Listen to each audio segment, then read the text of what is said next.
Hey guys, welcome back to Ranger Survival and Fieldcraft. I'm Andrew, and what I have for you today is a bit of a different video this weekend. I'm currently out at the Pathfinder school in Ohio teaching their land nav intensive class. We've got a full class, and while the students are out doing their land navigation courses, we instructors like to sit down and develop our skills, either learning new skills or practicing old skills. And so what I thought I'd do is show you some behind the scenes here at the Pathfinder school with the instructors, a lot of the different projects that we work on to develop our skills. In this case, I've been working with some of the bamboo resources that we have at the school, building traps and doing a few different things with water containers and water purification. So I'm going to show you those skills in this video. Stand by. Bamboo is a great survival material, especially for jungle survival. One way we can use bamboo is by using it as a container to treat water to make it safe to drink by boiling it over a fire. We're going to harvest a section of bamboo, and we're going to cut that section above and below the nodes that separate that internode space or that open air pocket inside the bamboo itself. We're going to go down to the water and cut a small hole on the top of our bamboo. We're going to submerge our bamboo section in water so the water can fill through that small hole. Notice the bubbles escaping. We could also use a container to help fill that small aperture that we created, a container that we can't put over the fire and safely boil water in like this turtle shell. Once complete and we have enough water, we move back to the fire, suspend that piece of bamboo over the fire, and the heat transfer from the fire will move through the bamboo, saving it for a time or two or three, long enough to actually heat up that water inside the bamboo, bring it to a boil, and make it safe to drink. From here, we just remove that bamboo from the fire, let it cool off, and then we can drink through that hole we made and hydrate. Bamboo makes a great improvised container for purifying water over a fire, but it also makes a good improvised container or canteen for carrying and transporting water over distance. We're going to harvest a larger section of bamboo now, cutting underneath one node of that section and then above the other node on the other end of that bamboo, giving us two internodes or two spaces of bamboo. From here, we're going to take a sharp stick. We're going to take that stick, plunge it down inside the bamboo to punch out that middle node, giving us one complete air pocket or cavity within that canteen. From here we can add paracord, whipping the top and bottom, as well as take a smaller section of bamboo, cutting off a node, making an improvised cap for our canteen to help contain that water. Once we're done with this, we can simply fill up our canteen, drink at will, and then put it over our shoulder, wear it, and carry it over distance. Another way that we can treat this water in our canteen to make it safe to drink, if it's dirty water, is by taking our canteen now and placing it once again over the fire, like with our first task. Only this time we're going to elevate and raise the opening of the canteen so the water remains inside the bamboo, but we can still place a heat source of that fire underneath the bamboo and boil it in the same way we did the first time. We're just going to collect that dirty water inside of our canteen, create our fire, and then place that bamboo over the fire. We're going to watch it as it continues to heat up and boil. Once it becomes boiling, that's when we can pull it off the fire, let it cool, and drink.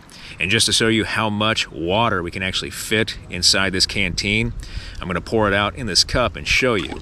The water that we collected is just about 500 milliliters or half a liter of water that has been treated and is safe to drink that we can place inside that canteen, a valuable resource to have. Another task that we can do with bamboo is making improvised traps. One of the traps I've been working on this weekend is just a small mouse trap using just a single piece of bamboo, cut underneath one node and above the other node, creating one single piece. We're going to hollow out that inner node, but we're going to use this entire piece with just a little bit of cordage to create a simple, very small mouse trap to go after game.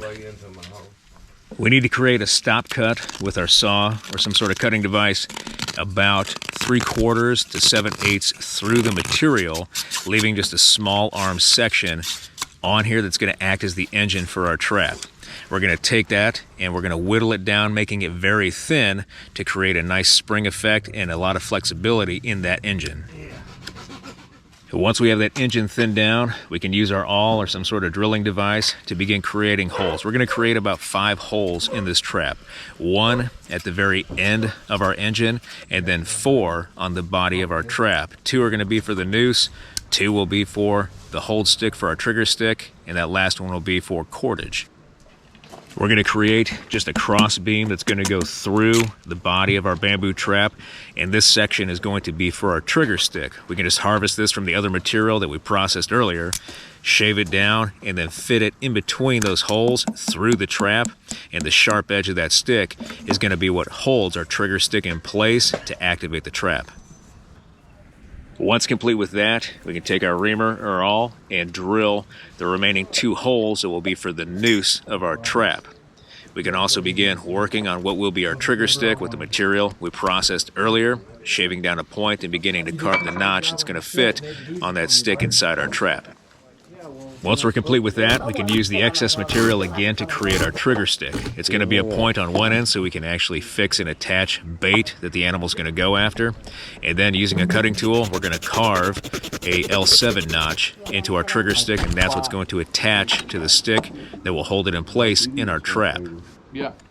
We'll use that awl or reamer to drill one final hole into our trigger stick, and this will be the attachment point for our cordage, corresponding with the hole that is already in the arm or the engine of our trap. Now we can begin fitting our cordage. We take our cordage, we're just going to put it through the hole we have on our trigger stick, tying a knot to secure it in place, and then we can begin moving the cordage through the trap, the holes for the noose specifically, going through one hole down into the bamboo and then up through the other hole, tying a knot, creating the noose. A technique is to find a stick that is roughly the diameter inside the trap and fit that stick inside the noose to hold it in place while we continue to tie all the knots. It makes things a lot easier and a lot more efficient and accurate. Now that our trap is complete, we can test it on ourselves to make sure it works before employing it in the field. The way this trap is supposed to work is the trigger stick will attach to the piece of bamboo inside of the trap itself, creating tension on the engine arm, but slack in our cordage and the noose, so we can place the noose around the inner diameter of the bamboo. The animal comes in, hits the trigger, activates it. Okay. Alright guys, a very down and dirty video today, this weekend at the Pathfinder School. I really hope you enjoyed this video on instructor projects that we do in our off time, in between teaching while the students are out, maintaining our skills and keeping up with survival. If you did like this video, hit that like button, hit that subscribe button, leave me a comment in the comment section. I always appreciate your feedback. I want to thank you guys for everything you do for me, for this channel, for your likes, your views, your subscriptions, your comments, your feedback, and your shares. And I'll be back with another video as soon as I can, guys. Thanks.